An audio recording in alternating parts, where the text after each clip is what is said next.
हाँ तो 15वां क्वेश्चन हो गया। और कौन सा दिया था? 17। बताओ भी 17 क्वेश्चन।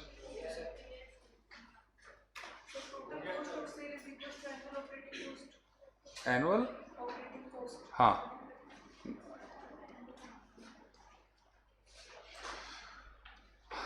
हाँ जी, कॉपी लिया भी सब लोग फटाफट। हाँ लियो लियो फटाफट लियो, आ जाओ आ जाओ जिसने कर लिया।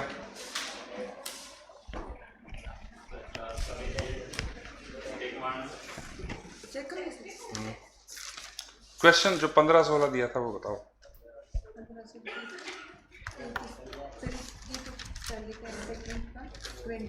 वो आपने पहले 15 का, उसके बाद 17 का, ठीक है ठीक है।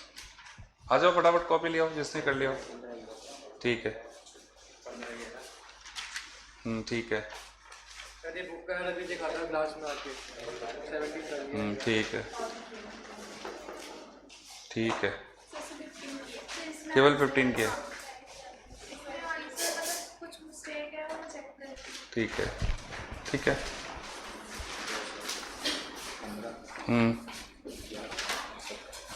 ठीक है। बाकी लोग, आपका हुआ नहीं किया नहीं, क्या दोनों में फर्क है?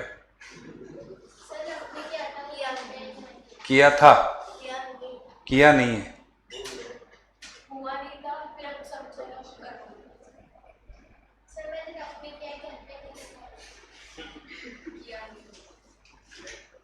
किया नहीं, आपने दिखा दिया? नहीं दिखाया तो फिर किया नहीं, किया ही नहीं। ऐसे ऐसे अब बताओ, ऐसे काम चलेगा क्या? ये तो बड़ी लापरवाही हो गई ना।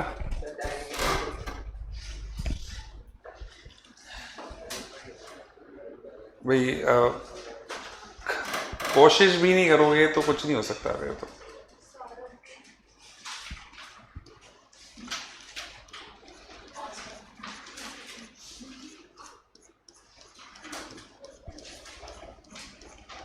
धीरे धीरे ये सब्जेक्ट डिफिकल्ट कर लोगे आप।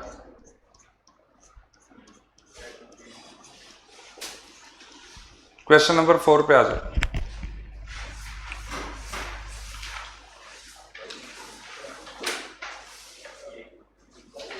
क्वेश्चन नंबर 4 पे आ जाइए।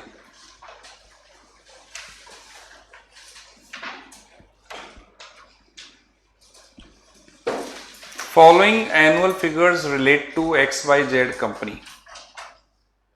जो क्वेश्चन अपन ने 2 क्वेश्चन लास्ट टाइम किए थे और 2 मैंने होमवर्क दिए थे, वो चारों एक ही कैटेगरी के क्वेश्चन थे। ये थोड़ा सा अलग क्वेश्चन है, इसमें कॉस्ट डेटा आपको गिवन होएगा और उसके बेसिस पे फिर वर्किंग कैपिटल निकालना होगा। क्वेश्चन में क्या दिया हुआ है आपको? एनुअल फिगर्स दिया हुआ है XYZ का, जिसमें सेल्स गिवन है आपको और ब्रैकेट में लिखा हुआ है उधार कितनी दी जाती है, 2 महीने। इसके बाद मटेरियल कंज्यूम दिया हुआ है 9 लाख का और उसमें लिखा हुआ है सप्लायर जो है मटेरियल का सप्लायर, वो हमें 2 महीने की क्रेडिट देता है। वेजेस पेड दिया हुआ है 7,20,000, ब्रैकेट में लिखा हुआ है 1 मंथ लैग इन पेमेंट, यानी 1 महीने लेट पेमेंट होता है। कैश मैन्युफैक्चरिंग एक्सपेंसेस दिए हुए हैं 960,000। कैश मैन्युफैक्चरिंग एक्सपेंसेस का मतलब हुआ इसमें नॉन कैश आइटम शामिल नहीं है। कैश का मतलब यहाँ पे, इसका मतलब ये नहीं था कि कैश में पेमेंट हुआ है, इसका मतलब ये है कि नॉन कैश एक्सपेंसेस इसमें इंक्लूड नहीं है। और नॉन कैश एक्सपेंसेस में क्या आता है? डेप्रिसिएशन आता है, वो इसमें इंक्लूड नहीं है, ठीक है ना। और जितने भी मैन्युफैक्चरिंग एक्सपेंसेस हैं उनको 1 मंथ एरियर में पेमेंट किया जाता है, यानी 1 महीने लेट पेमेंट किया जाता है। एडमिनिस्ट्रेटिव एक्सपेंसेस हैं 240, इनको भी 1 महीने लेट पेमेंट किया जाता है। सेल प्रमोशन एक्सपेंसेस हैं 120, इनको क्वार्टरली एडवांस पेमेंट किया जाता है। कंपनी का जीपी रेट है 25%, ये जीपी रेट है 25%। और डेप्रिसिएशन जो है वो कंसीडर किया जाता है as part of cost of production. Depreciation अगर ये लाइन नहीं भी लिखता तो हमें पता है depreciation is part of cost, वो कॉस्ट का पार्ट होता है। बस प्रॉब्लम क्या है डेप्रिसिएशन के साथ, ये सब मैंने नोट में लिखवा दिया, नॉन कैश होता है। नोट नंबर 4 देख लीजिए आप, मैंने लिखवा रखा है नॉन कैश एक्सपेंसेस होता है। और नॉन कैश एक्सपेंसेस के लिए हमें पैसों की जरूरत नहीं होती है, इसलिए हम वर्किंग कैपिटल निकालते समय इसको कंसिडर नहीं करते हैं। It keeps 1 month stock each of raw material and finish goods. 1 महीने का स्टॉक रॉ मटेरियल का रखा जाता है और 1 महीने का स्टॉक फिनिश गुड्स का रखा जाता है। और कैश बैलेंस कितना रखा जाता है? 1 लाख रुपए रखा जाता है। सेफ्टी मार्जिन 20% लेते हुए आपको वर्कआउट करना है working capital requirement of the company on cash cost basis, और इग्नोर करना है WIP को। यहां WIP को इग्नोर करने के लिए बोला गया है। तो ये सारी इंफॉर्मेशन है। सबसे पहला काम वही रहेगा आपका, हमेशा आपको कॉस्ट शीट बनाना होगा। सबसे पहले आपको कॉस्ट शीट बनाना होगा हमेशा की तरह।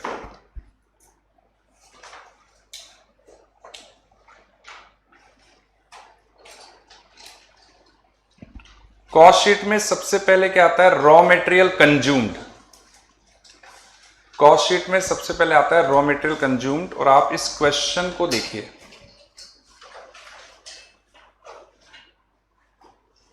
इस क्वेश्चन में देखिए रॉ मटेरियल कंज्यूम्ड आपको दे रखा है। यहां पे कितना दिया हुआ है बताइए? 9 लाख दिया हुआ है। तो यहां पे आपको लिखना है 9 लाख रुपए। ऐड करना है वेजेस, ऐड करना है वेजेस। और वेजेस कितना है बेटा? 7,20,000 दिया हुआ है आपको, 7,20,000।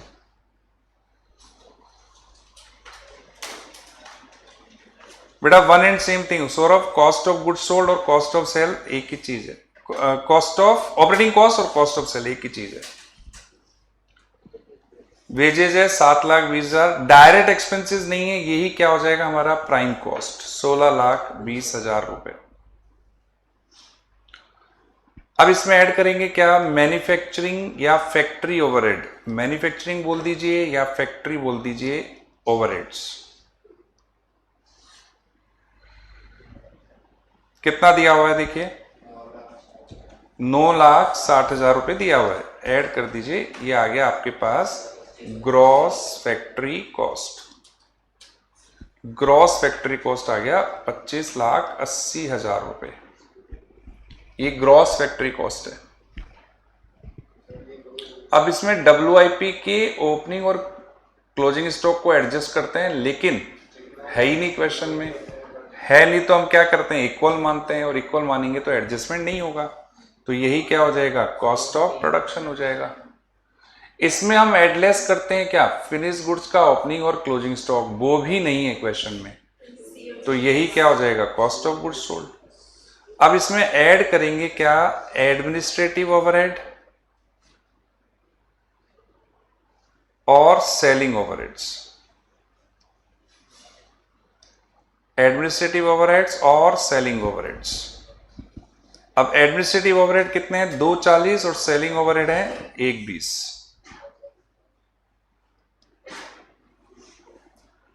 तो ये हमारे पास आ गया टोटल कॉस्ट ऑफ सेल्स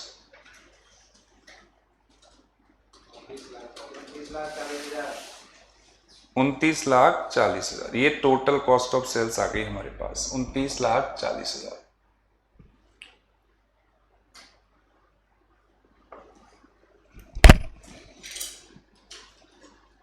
बताइए इस कॉस्ट शीट में कोई डाउट है क्या? एक जैसे तरीके से बन रही है, हर क्वेश्चन में ऐसे ही बनती है।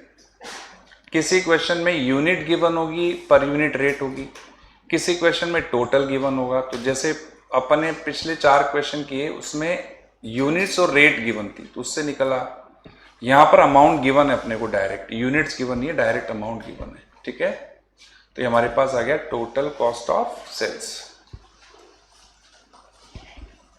इसमें कोई डाउट? बेटा इसको एक और तरीके से हम बना सकते हैं। क्वेश्चन में आपको ये देखिए एक जीपी रेट गिवन है, तो जीपी रेट का यूज करके भी हम कॉस्ट शीट बना सकते हैं। रिवर्स तरीका बोलते हैं इसको, तो वो भी आपको समझा देता हूं ताकि आपको ध्यान रहे। रिवर्स तरीका है, आप सेल्स लेंगे, सेल्स कितनी गिवन है आपको? 36 लाख रुपए, है ना, 36 लाख गिवन है। सेल्स में से अगर आप जीपी लेस कर देते हैं, जीपी लेस कर देते हैं 25%, 9 लाख रुपए, तो ये क्या आता है आपके पास, cost of goods sold. Sales minus GP, ये तो सबको पता है क्या होता है, कॉस्ट ऑफ गुड्स सोल्ड होता है ना। अब यहां पर हमारा कॉस्ट ऑफ गुड्स सोल्ड कितना आ रहा है और यहां पर कितना आ रहा है, 25,80,000। किस चीज का डिफरेंस है इन दोनों में, तो ये देखिए क्वेश्चन में आपको एक लाइन दे रखी थी ना यहाँ पे, depreciation is considered as part of. तो जब रिवर्स तरीके से जाते हैं ना हम, तो वहां पर जो कॉस्ट निकल के आती है वो इंक्लूडिंग डेप्रिसिएशन निकल के आती है। कौन सी कॉस्ट निकल के आती है, इंक्लूडिंग डेप्रिसिएशन निकल के आती है, क्योंकि आप रिवर्स जा रहे हो, सेल्स माइनस कॉस्ट। वहां ये थोड़ा ना देखना है कौन सा कैश कॉस्ट है कौन सा नॉन कैश कॉस्ट है, वहां तो सारी कॉस्ट आ गई, तो वहां इंक्लूडिंग डेप्रिसिएशन निकल के आती है। और यहां पे जो हमने कॉस्ट निकाली है वो कौन सी कॉस्ट है, एक्सक्लूडिंग डेप्रिसिएशन। क्योंकि ध्यान दीजिए मैंने खर्चों में कौन से खर्चे लिए हैं, मटेरियल, वेजेस और कैश मैन्युफैक्चरिंग एक्सपेंसेस लिए, और कैश मैन्युफैक्चरिंग एक्सपेंसेस में डेप्रिसिएशन नहीं आता है। मैंने बता दिया था कैश मैन्युफैक्चरिंग एक्सपेंसेस मतलब इसमें डेप्रिसिएशन नहीं है। तो दोनों का डिफरेंस जो है वो किस चीज का डिफरेंस है, तो माइनस कर दो डेप्रिसिएशन। 27 लाख माइनस 25,80,000, 1,20,000 का मतलब डेप्रिसिएशन है, वो लेस कर देंगे तो क्या आ जाएगा, cash cost of goods sold 25,80,000। अभी मैच हो गया। अब इसमें ऐड कर देंगे क्या, एडमिन ओवरहेड और सेलिंग ओवरहेड, ये ऐड कर देंगे, एडमिन ओवरहेड और सेलिंग ओवरहेड, इन दोनों को ऐड कर दीजिए, तो ये हमारे पास आ जाएगी टोटल कॉस्ट ऑफ सेल्स। अब सवाल ये उठता है कि सर कौन सा तरीका यूज करना है, हमेशा हम इसी तरीके से चलेंगे जो हमने पहला तरीका था, पहला अल्टरनेट, हमेशा कॉस्ट शीट उसी से बनेगा। दूसरा मैंने केवल आपको लॉजिकली समझाया कि इस तरह से भी बन सकता है, जीपी रेट का यूज करके भी बन सकता है, हालांकि और कोई यूज नहीं है जीपी रेट का वहां पे, ठीक है। तो आप इसको कॉपी कर लीजिए ताकि ध्यान रहेगा आपको।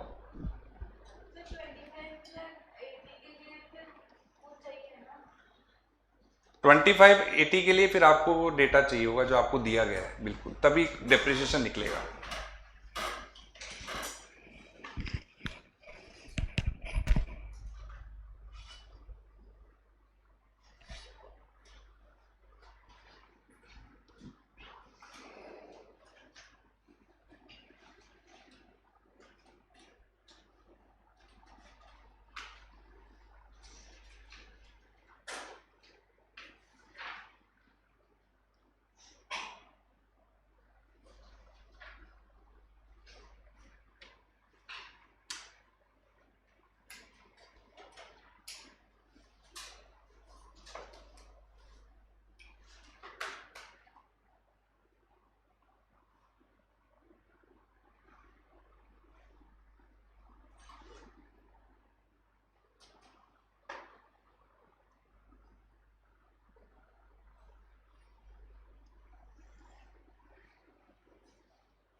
देखिए क्या होता है, हम कॉस्ट शीट जब बनाते हैं तो कॉस्ट शीट में तो सारी कॉस्ट आती है ना, सारी कॉस्ट आएगी, चाहे वो कोई सी भी कॉस्ट हो, कैश हो नॉन कैश हो, सब आती है।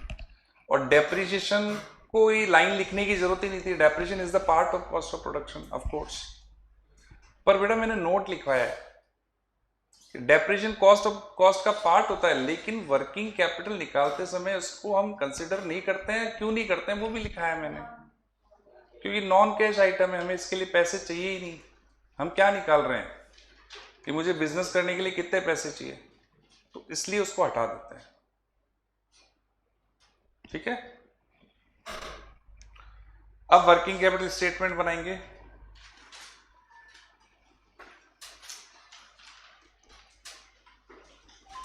Statement showing calculation of net current asset.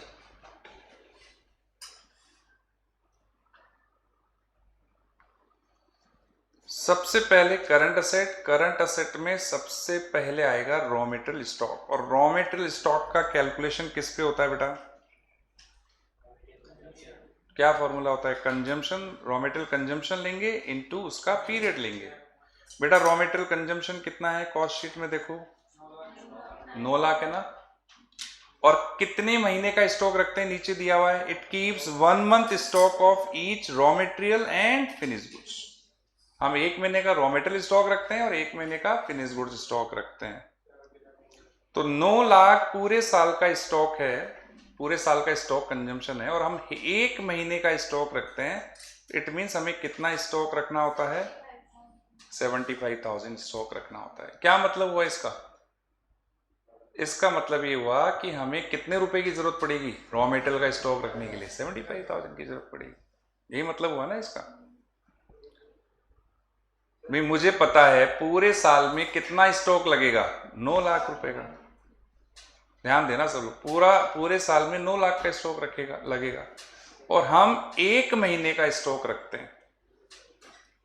तो 9 लाख पूरे साल का, तो 1 महीने का स्टॉक कितना हुआ? 75,000। तो हमें 75,000 का स्टॉक रखना पड़ेगा, और 75,000 का स्टॉक रखने के लिए कितने रुपए चाहिए होंगे? 75,000। ये आपकी वर्किंग रिक्वायरमेंट आ गई related to raw material. WIP stock है नहीं, क्वेश्चन में मना कर दिया। लास्ट लाइन पढ़ो, WIP को इग्नोर कर दिया इन्होंने। नहीं बेटा देखो 1 मंथ दिया हुआ है ना, रॉ मटेरियल स्टॉक हम कितना रखते हैं? 1 मंथ। ऊपर सप्लायर का पीरियड है, वो सप्लायर पीरियड है वो। WIP को इग्नोर करना है। फिनिश गुड्स स्टॉक, बेटा फिनिश गुड्स स्टॉक किस पे निकलेगा? अरे क्या हुआ? डाउट बोलो, डाउट मेरे से बोलो। हाँ जो भी डाउट हो।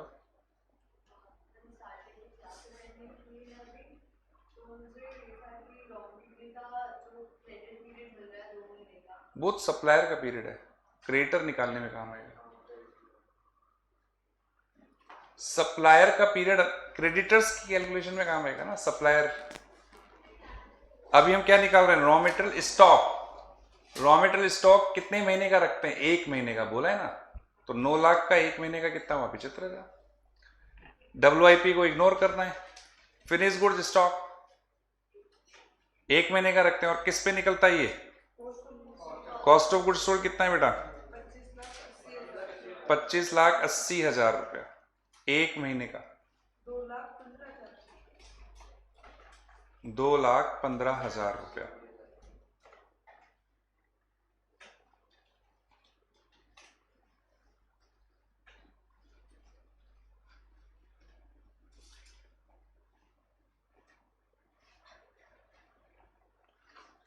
तीसरा क्या निकलेगा? डेटर्स।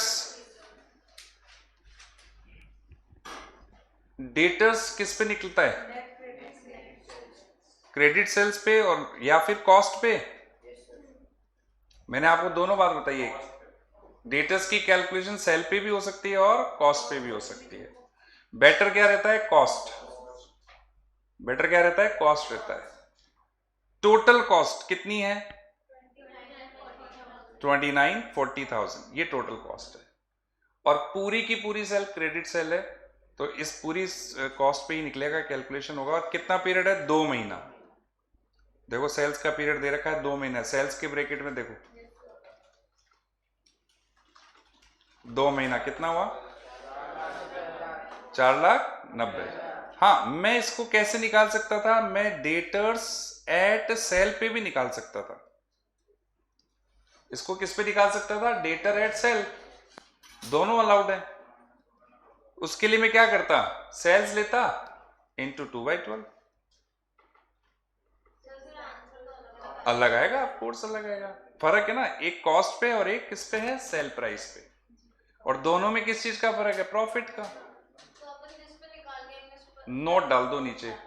टेक्निकली बेस्ट क्या होता है, कॉस्ट, क्योंकि what we want to know investment amount, और इन्वेस्टमेंट किस पे होता है, कॉस्ट पे होता है। ठीक है ना। तो अगर आप क्वेश्चन साइलेंट हो तो आपकी चॉइस है, आप सेल पे भी निकाल सकते हो और कॉस्ट पे भी निकाल सकते हो, बेटर इज कॉस्ट।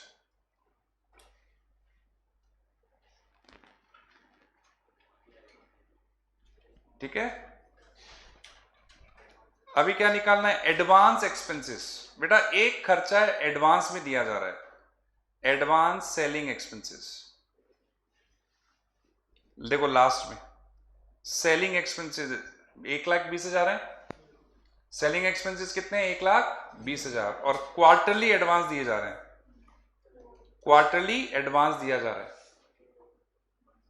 क्वार्टरली मतलब 3 महीने का, तो कितना एडवांस देना पड़ता है, 1,20,000 पूरे साल का खर्चा है और हम 3 महीने का एडवांस देते हैं, यानी कितना एडवांस देते हैं, 30,000 रुपए एडवांस देते हैं।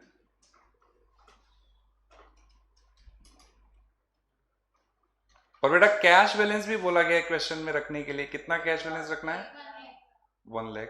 तो ये टोटल करंट असेट आ जाएगी हमारे पास 9,10,000, ये टोटल करंट असेट है। कंसेप्ट समझ लीजिए, हमें रॉ मटेरियल के लिए कितने पैसे चाहिए, 75,000। फिनिश गुड्स रखने के लिए कितने रुपए चाहिए, 2,15,000। डेटर्स को उधार देने के लिए कितने चाहिए, 4,90,000। एडवांस एक्सपेंसेस देने के लिए कितने चाहिए, 30,000। और कैश रखने के लिए कितने चाहिए, 1 लाख। यानी हमें टोटल कितना पैसा चाहिए बिजनेस करने के लिए, 9,10,000 रुपए हमें टोटल चाहिए बिजनेस करने के लिए। अब इसमें से कुछ पैसा हमारे को कहां से मिल जाता है, करंट लायबिलिटी से। तो करंट लायबिलिटीज को लेस कर दो, इसी के नीचे करंट लायबिलिटी निकाल लो, क्रेडिटर्स। बेटा क्रेडिटर्स की कैलकुलेशन किस पे करते हैं, क्रेडिट परचेज पे। और परचेज कैसे निकलती है बेटा, raw material consumption plus closing raw material minus opening raw material. और होता क्या है, क्लोजिंग और ओपनिंग को अपन बराबर मान लेते हैं, बराबर मानने से वो खत्म हो जाता है। तो परचेज किसके बराबर हो जाती है, कंजम्पशन। और कंजम्पशन कितनी है, 9 लाख। और सप्लायर कितनी क्रेडिट देता है हमें, 2 महीने की। सप्लायर 2 महीने की क्रेडिट देता है।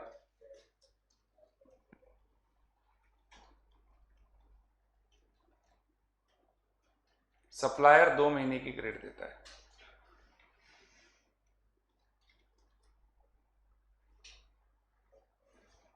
इसके अलावा आउटस्टैंडिंग वेजेस भी होता है। बेटा पूरे साल का वेजेस कितना है, और हम कितना लेट पेमेंट करते हैं, 1 महीना। तो 1 महीने का उधार मिल गया ना एक तरह से, तो 1/12 60,000। इसी तरह से आउटस्टैंडिंग मैन्युफैक्चरिंग एक्सपेंसेस भी होते हैं। टोटल मैन्युफैक्चरिंग एक्सपेंसेस कितने हैं, और इनको भी हम 1 महीना लेट पेमेंट करते हैं, तो कितनी उधार मिल जाती है, एक तरह से 80,000।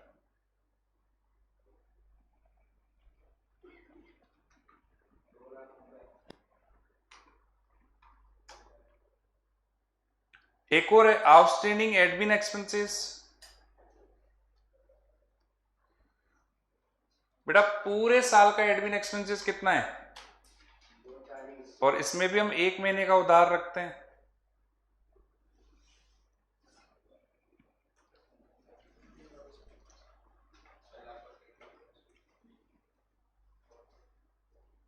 तो टोटल करंट लायबिलिटी कितना आया बेटा, 3,10,000।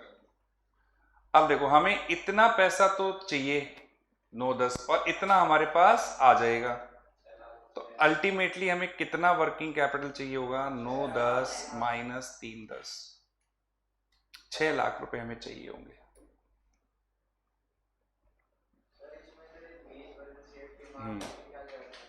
अब हमारे को कितने रुपए चाहिए? 6 लाख। और ये सारी कैलकुलेशन हमने किस बेसिस पे की है बेटा?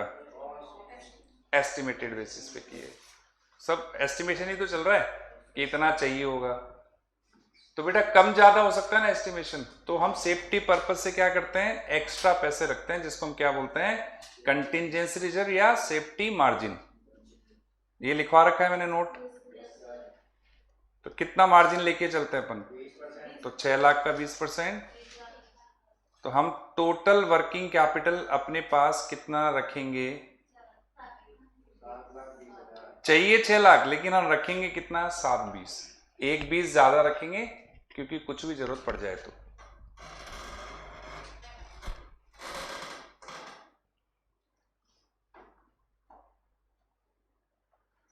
बताइए कोई भी डाउट हो तो।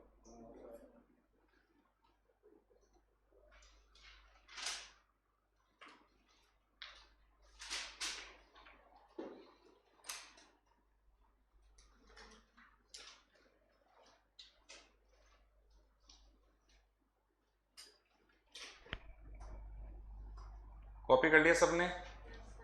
कैलकुलेशन क्लियर हो गई? कहीं भी डाउट हो तो पूछ लीजिए।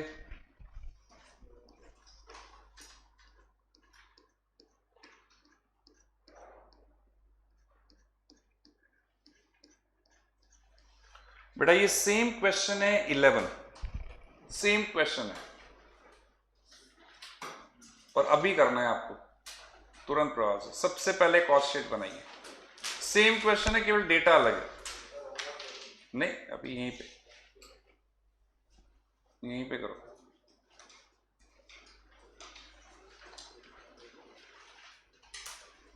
सबसे पहला काम कॉस्ट शीट। अच्छा कॉस्ट शीट दो तरह से बन सकती है इसमें, वही हमें दोनों तरह से बनानी है क्या? नहीं, एक तरीके से बनानी है, सीधे तरीके से।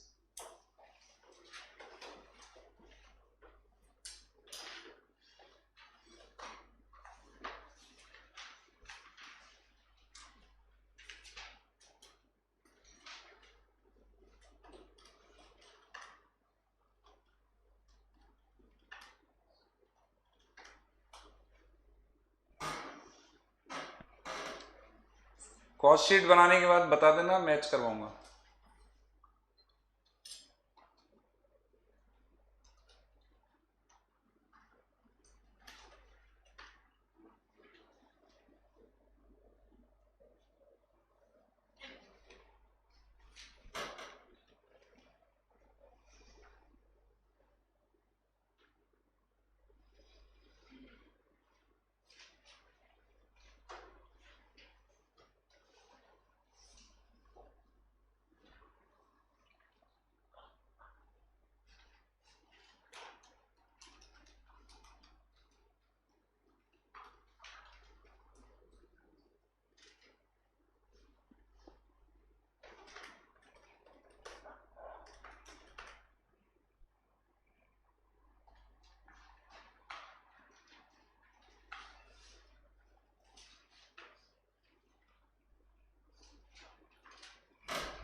हाँ जी, कॉस्ट शीट मैच कर लीजिए सब लोग। सबसे पहले क्या आएगा? रॉ मटेरियल कंजम्पशन कितना दिया है बेटा?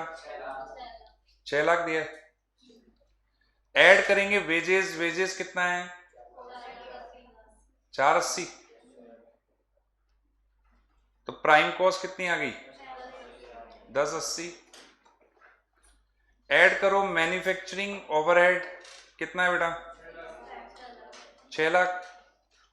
तो ये आ गया ग्रॉस फैक्ट्री कॉस्ट। 16,80,000। अब WIP की ओपनिंग और क्लोजिंग स्टॉक तो है नहीं, तो यही क्या हो गया, कॉस्ट ऑफ प्रोडक्शन, यही क्या हो गया, कॉस्ट ऑफ गुड्स सोल्ड, क्योंकि फिनिश गुड्स भी नहीं है। अब इसमें ऐड कर दो क्या, एडमिन ओवरहेड और selling overhead.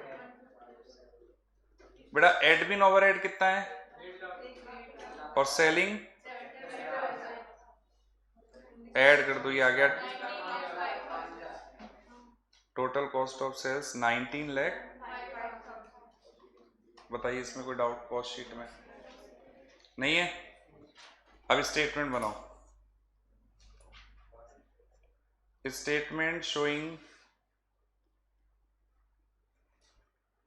Calculation of net current asset बनाइए, ट्राई कीजिए आप लोग, फिर मैं करूंगा।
हाँ जी, हो गया बेटा। हाँ, तो सबसे पहले करंट असेट में सबसे पहले रॉ मटेरियल स्टॉक निकलता है रॉ मटेरियल कंजम्पशन पे, और पीरियड क्या दिया हुआ है रॉ मटेरियल का पीरियड 1 मंथ, तो 1/12 50,000। WIP बेटा इग्नोर करना है, फिनिश गुड स्टॉक किस पे निकलता है, कॉस्ट ऑफ गुड सोल्ड पे, और पीरियड क्या है इसका 1 मंथ, कितना हुआ 140,000। डेटर्स बेटा कॉस्ट पे निकालने हैं। अच्छा, कॉस्ट पे निकालने के लिए बोला भी है क्वेश्चन में, देखो ये देखो इसने बोला लास्ट में कैश कॉस्ट बेसिस, मैंने बताया था इसका भी। जब आपको ये वर्ड मिल जाए ना कैश कॉस्ट बेसिस, तो फिर वहां पे डेटर्स हमेशा किस पे निकालेंगे, अपन कॉस्ट पे निकालेंगे, ठीक है ना, ये ध्यान रखना। तो कॉस्ट क्या है 19,05,000, और इसका पीरियड कितना है बेटा 2 महीना, बताइए 3 ये ठीक है 317,500।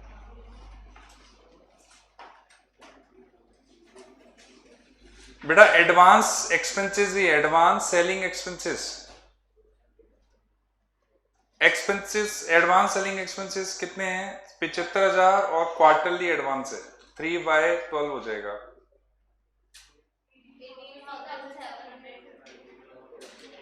सही है बेटा, कैश बैलेंस भी बोला है ना, कितना 80 टोटल 6 लाख 6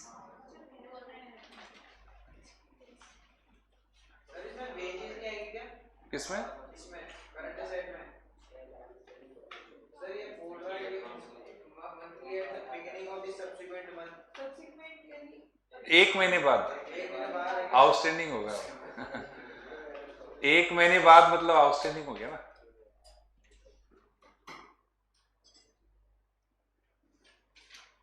करंट लायबिलिटी में सबसे पहले क्रेडिटर्स किस पे आएंगे बेटा परचेज पे, और परचेज नहीं है तो भैया कंजम्पशन को ही मान लेते हैं अपन, तो है ना 2 मंथ 1 लाख हो जाएगा। आउटस्टैंडिंग वेजेस 1 महीने बाद पेड हो रहे हैं, तो 480 का 1/12 40,000। आउटस्टैंडिंग मैन्युफैक्चरिंग एक्सपेंसेस टोटल है 6 लाख, ये भी 1 महीने बाद पेड हो रहे हैं।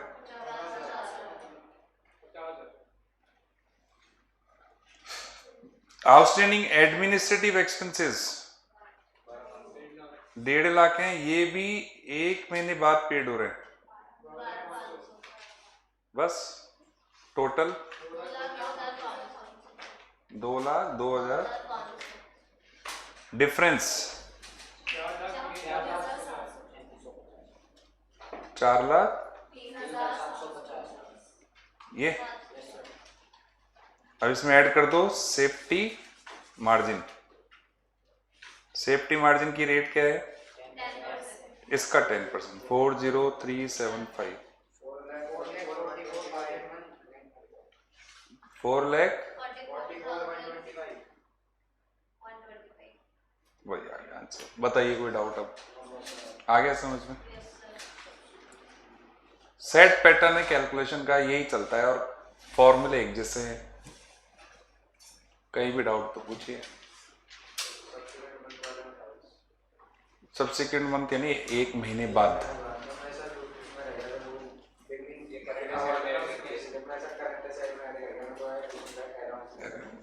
चलो कोई नहीं, हो गया, अब ध्यान रहेगा आगे से। डन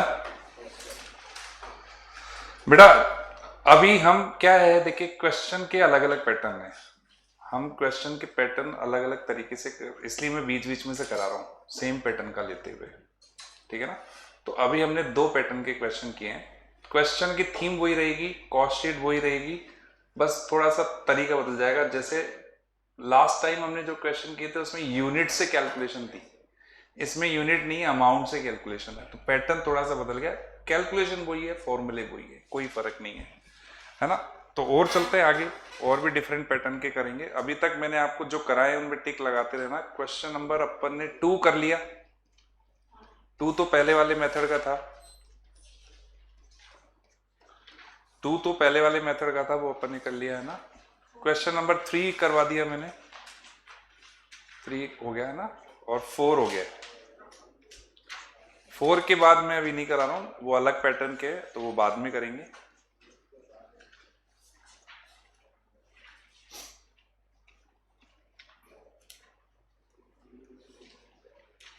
एक क्वेश्चन नंबर 7 करवा देता हूं, देखिए 7th।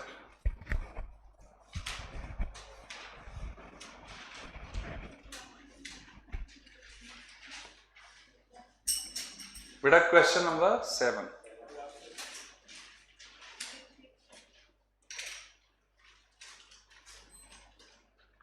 देखिए एक कंपनी का डेटा आपको दिया हुआ है, रॉ मटेरियल कितने दिन के लिए रखा जाता है? 20 दिन के लिए। इसमें डेज में कैलकुलेशन होगी, है ना। कलेक्शन पीरियड है 30 दिन। कलेक्शन पीरियड किस काम आता है? डेटर्स के। कन्वर्जन प्रोसेस पीरियड यानी production period, conversion process period मतलब प्रोडक्शन पीरियड 10 दिन, और उसमें साफ साफ दे रखा है रॉ मटेरियल कितना लेना है? 100%। अदर कॉस्ट कितनी लेनी है? 50%। बोल रखा है साफ साफ, है ना। फिनिश गुड्स का पीरियड क्या दे रखा है? 45 दिन। सप्लायर का पीरियड है 60 दिन। एडवांस पेमेंट टू सप्लायर, अब देखो इसमें 2 बातें हुई, सप्लायर में एडवांस भी है और उधार भी है। सप्लायर उधार कितने दिन की देता है? 60 दिन की, और एडवांस भी लेते हैं कुछ सप्लायर, कितने दिन की? 5 दिन की। 2 प्रकार के क्रेडिटर है, कुछ एडवांस लेने वाले हैं और कुछ उधार देने वाले हैं, ठीक है। एडवांस वाले तो किस में आ जाएंगे? करंट असेट में, और उधार वाले करंट लायबिलिटी में आ जाएंगे। टोटल कैश ऑपरेटिंग एक्सपेंसेस है 800 लाख, यानी कॉस्ट ऑफ सेल्स हो गया एक तरह से। टोटल कॉस्ट ऑफ सेल्स है 800 लाख, है ना। इसमें 75% रॉ मटेरियल का है। अगर इसमें 75% यानी 600 रॉ मटेरियल का है, तो अदर कॉस्ट कितनी होगी बेटा? 200 अदर कॉस्ट होगी। इसका मतलब यही हुआ ना। 360 दिन आपको लेना है, 360 दिन आपको लेना है एक साल में, और उसके अकॉर्डिंग आपको करंट असेट, करंट लायबिलिटी निकालनी है और वर्किंग कैपिटल रिक्वायरमेंट निकालनी है। कैश बैलेंस क्या लेते हुए? 10 लाख रुपए लेते हुए, ठीक है। क्वेश्चन बहुत ईजी है, इसमें कॉस्ट शीट बनाने की जरूरत नहीं, क्योंकि 2 ही आइटम है। 800 लाख आपको टोटल कॉस्ट दी हुई है, उसमें 75% यानी 600 तो क्या है? रॉ मटेरियल, और अदर कॉस्ट क्या है? 200। कॉस्ट शीट भी बनने की जरूरत नहीं है, तो डायरेक्ट स्टेटमेंट बना दो इसमें। चलो साथ साथ करते हुए चलो।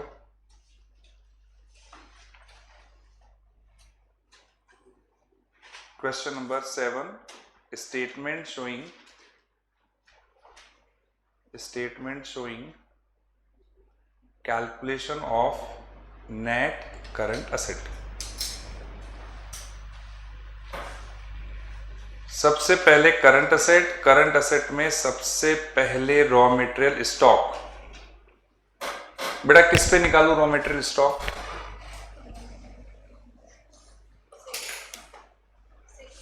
रॉ मटेरियल कंजम्पशन पे, और रॉ मटेरियल कंजम्पशन कितना है? 800 का 75% यानी 600 है ना रॉ मटेरियल कंजम्पशन। 800 का 75% 600 लाख।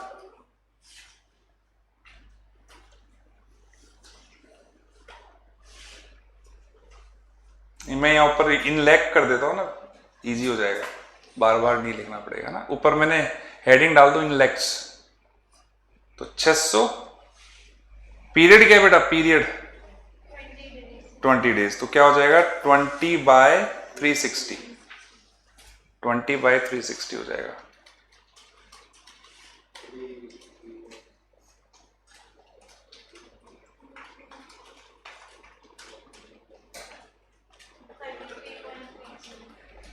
$33.33।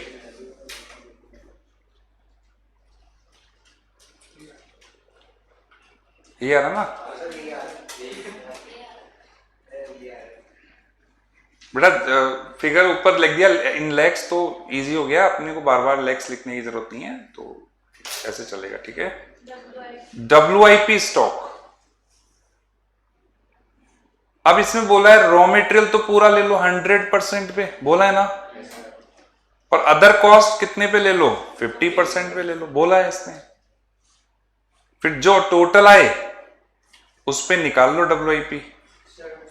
कितने पीरियड का है? 10 दिन का है, 10 दिन का है।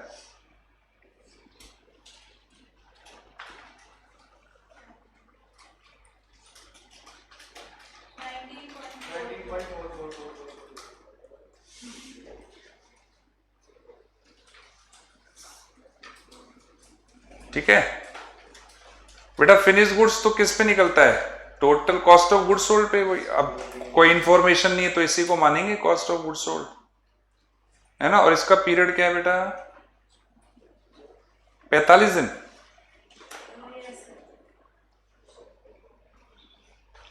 भी यही कॉस्ट ऑफ गुड्स सोल्ड है, कोई इंफॉर्मेशन ही नहीं है।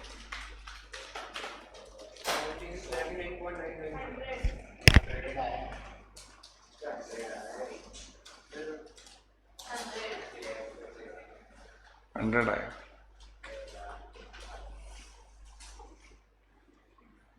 डेटर्स एट कॉस्ट, यहां सेल है ही नहीं, कॉस्ट भी निकलेगा। सेल है ही नहीं बेटा, कॉस्ट भी निकलेगा, तो ऑप्शन ही नहीं है। क्या पीरियड है? 30 दिन, 30/360।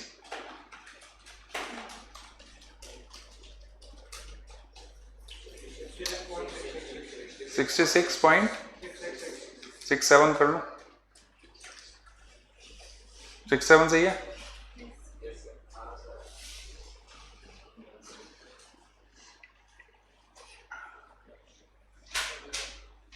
अब एडवांस में अपन देते हैं ना क्रेडिटर को, advance to supplier, advance to supplier.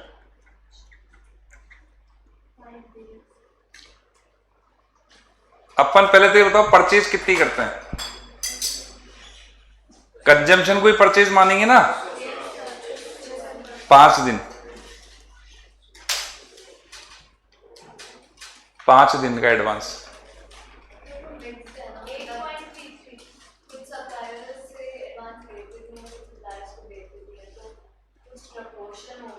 नहीं, कुछ 5 दिन दिया हुआ है ना, वो उससे निकला कैलकुलेशन।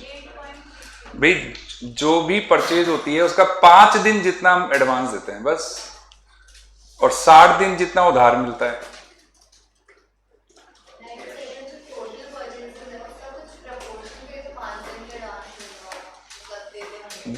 या तो उसके लिए बोल देता है क्वेश्चन में, नहीं बोला है तो टोटल पे ही निकलेगा ना। नहीं क्यूआरएस नहीं, इसमें देखो हम एवरेज बेसिस पे चलते हैं कि भाई हमने पूरी परचेज 600 की करी और उस पे हम 5 दिन का एडवांस दे रहे हैं, तो 600 भी निकलेगा। एवरेज बेसिस पे चलता है। कितना आया? 8.33। एडवांस एक्सपेंसेस नहीं है। अच्छा, कैश बैलेंस है ना 10 लाख, बस टोटल करंट एसेट 237.77 और करंट लाइबिलिटी में क्रेडिटर्स वही 600 पे, और कितने दिन का? 60 दिन का।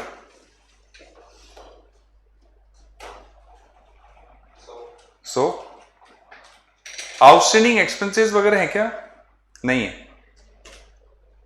बेटा, आउटस्टैंडिंग एक्सपेंसेस की इंफॉर्मेशन नहीं है, बस एक ही आइटम है। तो डिफरेंस वर्किंग कैपिटल हो जाएगा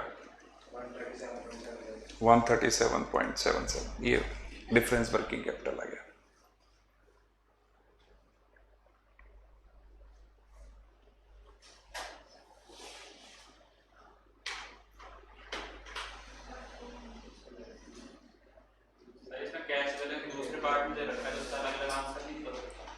नहीं, इसने एक बोला है पहले करंट एसेट निकालो, करंट लायबिलिटी निकालो, फिर वर्किंग कैपिटल निकाल दो 10 लाख लेते हुए। तो अपन ने सारे काम कर दिए दोनों पार्ट के।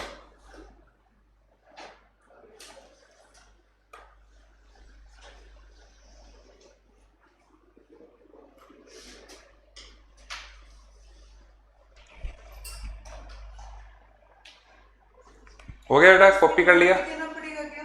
क्या चीज? इसमें अपन नोट भी देंगे क्या? जैसे थ्योरी का?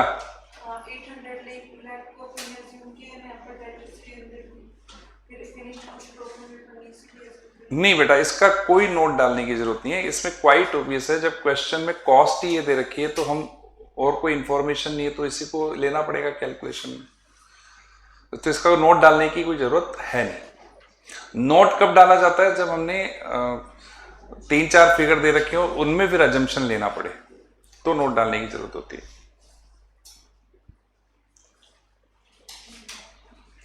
7वां हो गया, 8वां 9वां ये अभी करेंगे नहीं, बाद में करेंगे, डिफरेंट पैटर्न के हैं। 11वां अपन ने कर लिया, 12वां डिफरेंट पैटर्न का है। चैप्टर बड़ा है ये, इसमें टाइम लगेगा अपने को चैप्टर को करने में। 13 हो गया था बेटा,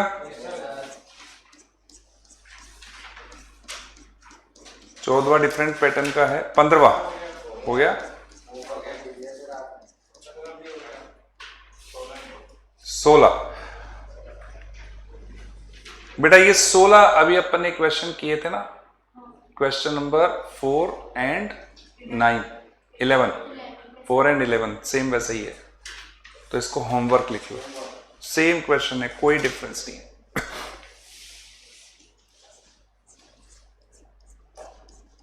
क्वेश्चन कर लेना, डाउट हो तो पूछ लेना, ठीक है ना। 17वां हो गया,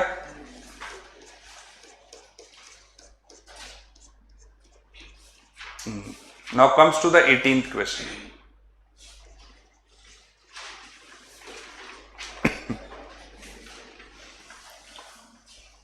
अठारहवें क्वेश्चन पे आ जाइए।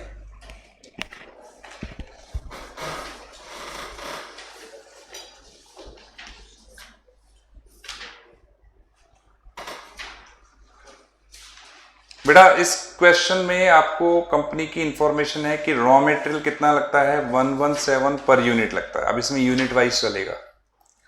डायरेक्ट लेबर लगता है 49 पर यूनिट, ठीक है।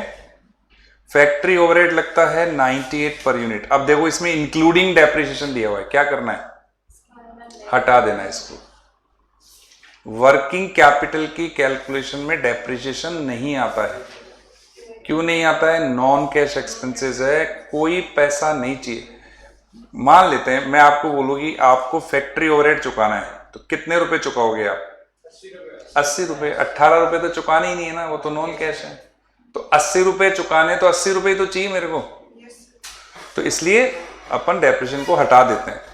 ध्यान देना, अकाउंट्स में आएगा डेप्रिसिएशन, कॉस्ट शीट में आएगा, टोटल कॉस्ट में भी आएगा, सेल प्राइस निकालने में भी यूज होगा, सब में यूज होगा, पर वर्किंग कैपिटल निकालने में यूज नहीं होगा। ये फर्क। तो वर्किंग कैपिटल निकालने के लिए जब मैं कॉस्ट शीट बनाऊंगा डेप्रिसिएशन हटा दूंगा। वैसे तो आएगा ही, अकाउंट्स में आएगा ही आएगा, ठीक है। प्रोविजन भी हट जाएंगे बेटा। प्रोविजन जनरली होगा नहीं, क्योंकि प्रोविजन केवल अकाउंटिंग पर्पज से ही होता है। अपन जब कॉस्ट शीट वगैरह बनाते हैं उनमें प्रोविजन होते नहीं है इन जनरल। बाई चांस हो तो उसको हटा देना है, क्योंकि वो भी नॉन कैश होते हैं, ठीक है। टोटल कॉस्ट आ गई 264, प्रॉफिट आ गया 36, सेलिंग प्राइस है 300। अब आपको दे रखा है कि रॉ मटेरियल स्टॉक कितने वीक के लिए रखते हैं हम? 4 वीक के लिए। WIP कितने वीक के लिए? 2 वीक। और उसमें इंफॉर्मेशन है मटेरियल कितना लेना है? 80% बोल दिया है। मटेरियल का कंप्लीशन कितना लेना है? 80%। लेबर और ओवरहेड का कितना लेना है? 60%। फिनिश गुड्स स्टॉक 3 वीक का रखते हैं। डेटर का पीरियड है 6 वीक। सप्लायर का पीरियड है 8 वीक। वेजेस का टाइम लैग है 1 वीक है। टाइम लैग का मतलब लेट पेमेंट करते हैं। ओवरहेड का टाइम लैग है 2 वीक। कंपनी 1/5 कैश सेल करती है और कैश बैलेंस 2.5 लाख रुपए रखती है। अब आपको वर्किंग कैपिटल निकालना है 78,000 यूनिट को लेते हुए। चलिए करते हैं। सबसे पहला काम कॉस्ट शीट।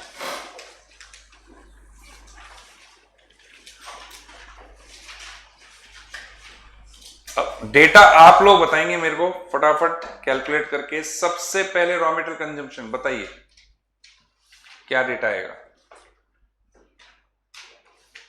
कितनी यूनिट पे निकालना है? 78,000 पे। इनटू कितना करना है? 117 सब लोग बोलिए 91,26,000 यस सब लोगों को जवाब देना है 78,000 यूनिट बनाऊंगा एक यूनिट पे कितना खर्चा है 117 तो टोटल खर्चा आ गया ये रॉ मटेरियल का कोई डाउट इसमें प्लस वेजेस का खर्चा बताओ 78,000 इंटू 49 38 लाख ये प्राइम कॉस्ट आ गई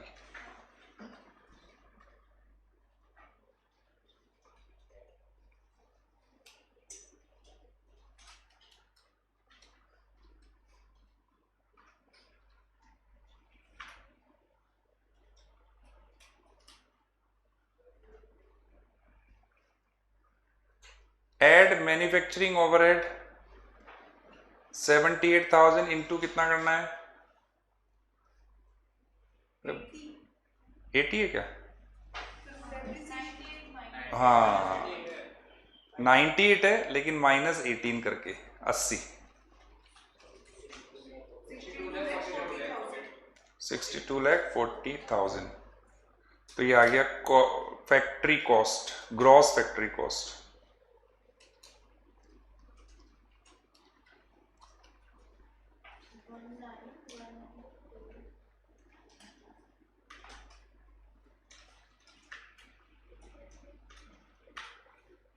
अब बेटा WIP का ओपनिंग और क्लोजिंग नहीं है तो यही cost of production finish goods का ओपनिंग और क्लोजिंग नहीं है तो यही cost of goods sold admin selling नहीं है तो यही टोटल कॉस्ट हो जाएगी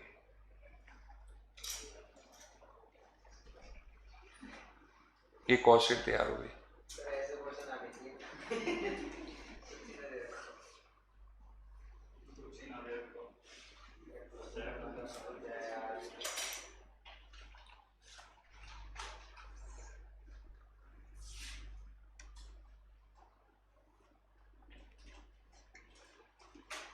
Now statement showing calculation of net current asset.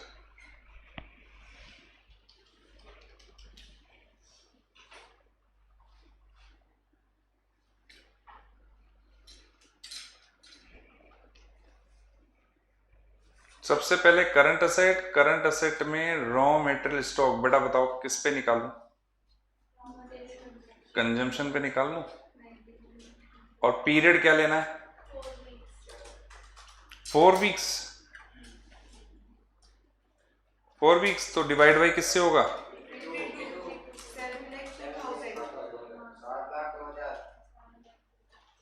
Divide by 52 4 weeks है ना तो नंबर ऑफ वीक्स क्या होंगे पूरे साल में 52 अच्छा बेटा कई बार क्वेश्चन में ऐसे बोल देता है नंबर ऑफ वीक्स 48 लेने तो फिर बोल दिया क्वेश्चन में तो उसके अकॉर्डिंग लेना है जैसे बोल देता है ना 360 दिन लेने उसी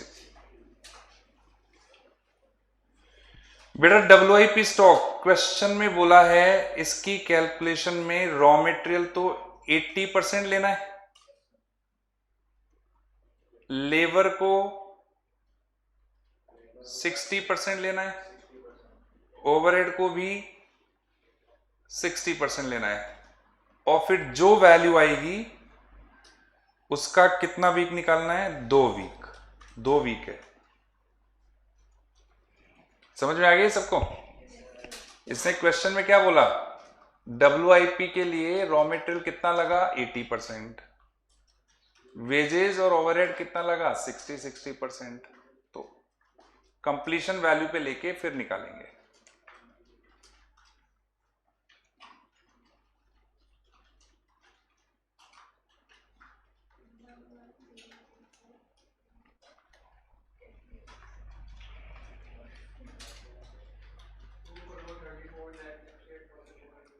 हाँ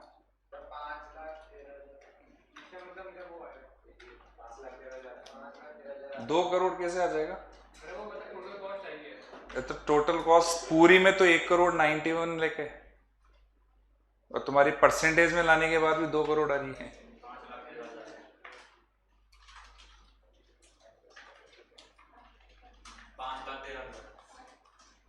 5,13,000।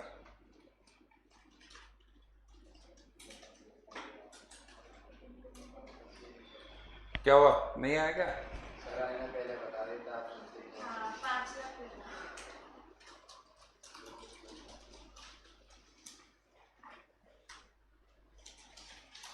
बेटा आ गई क्या तुम्हारी?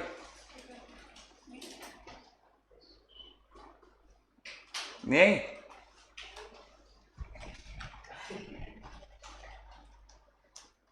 इधर आओ, मिलो। अरे आ जाओ इधर आओ। क्या गलती कर रहे हो तुम?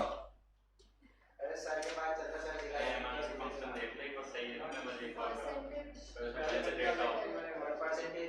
नहीं, बोर्ड मास इसने एक साथ करके बोर्ड मास कर दिया होगा, चक्कर लगा हैं? इधर आओ, मैं बताऊं।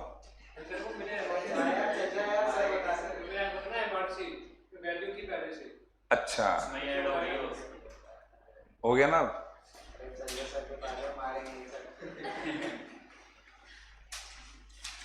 Finish good stock, cost of goods sold पे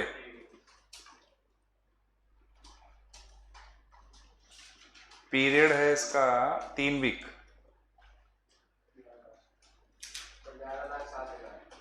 11,07,000।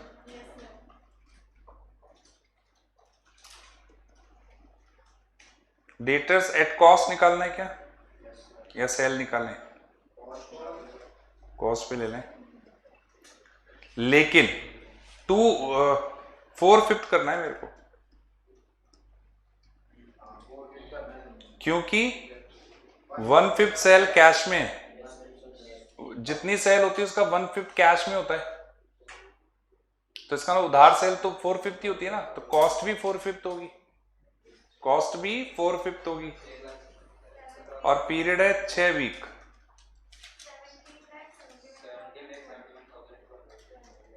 ये 4/5 क्यों किया, ये क्लियर हो गया? देखो डेटर्स उधार सेल पे ही निकलते हैं ना, 1/5 सेल कैश में, तो डेटर उस पे तो निकलेंगे नहीं। उधार सेल 4/5 है तो 4/5 पे निकलेंगे डेटर्स।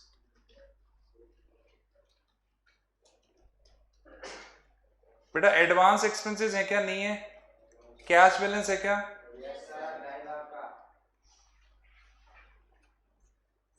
तो टोटल करंट असेट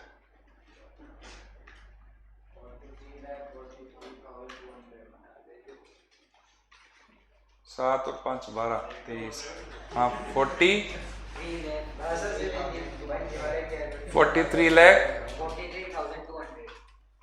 ये 4343,200।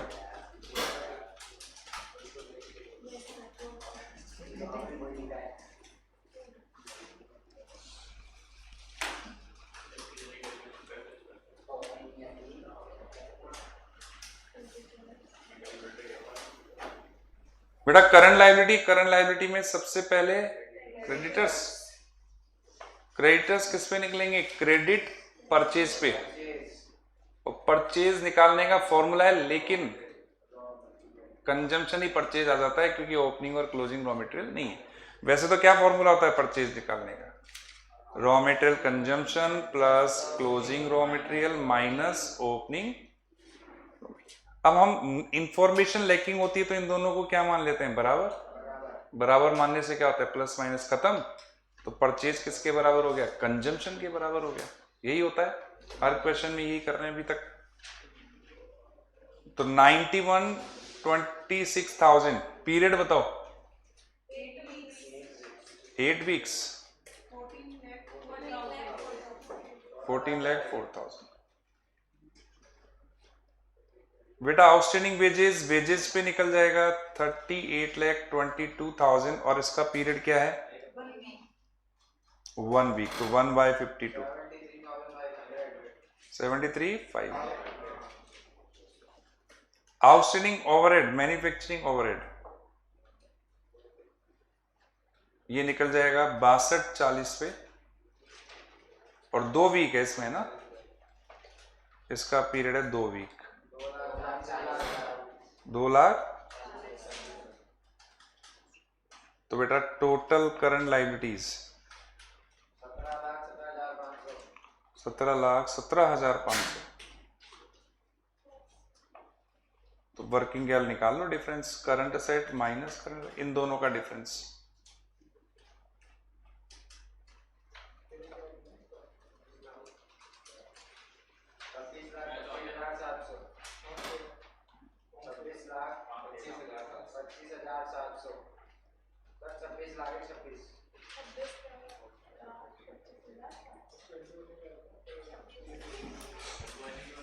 छब्बीस 25,700।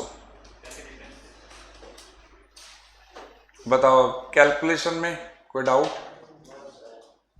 कंफर्टेबल ना हो? कैलकुलेशन में कंफर्टेबल हो? पक्का? एक क्वेश्चन तो दिया है मैंने, एक क्वेश्चन और दे देता हूं सेम पैटर्न का, प्रैक्टिस कर लेना।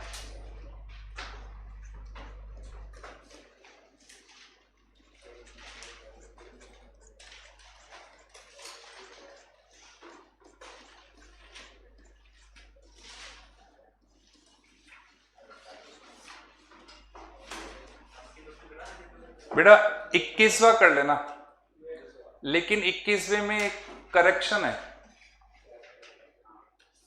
ये यहां न्यूली फॉर्म्ड को काट दो।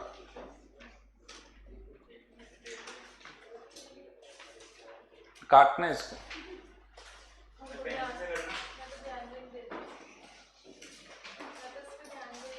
नहीं गलत हो जाता फिर लेकिन अभी यहाँ पे अभी ध्यान नहीं देना है क्योंकि प्रिंटिंग मिस्टेक है।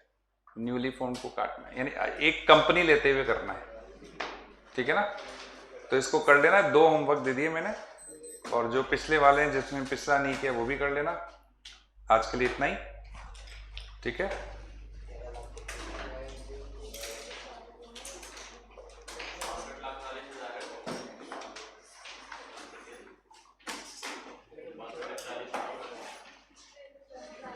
सौरभ किस में होगा? Raw material cost of production से किस में होगा बेटा? मैंने देखा नहीं था।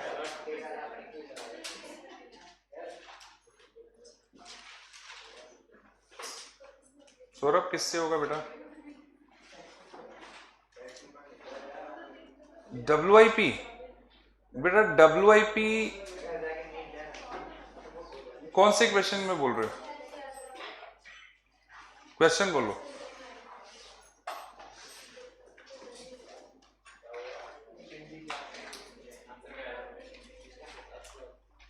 सौरभ क्वेश्चन बोलो बेटा। 18।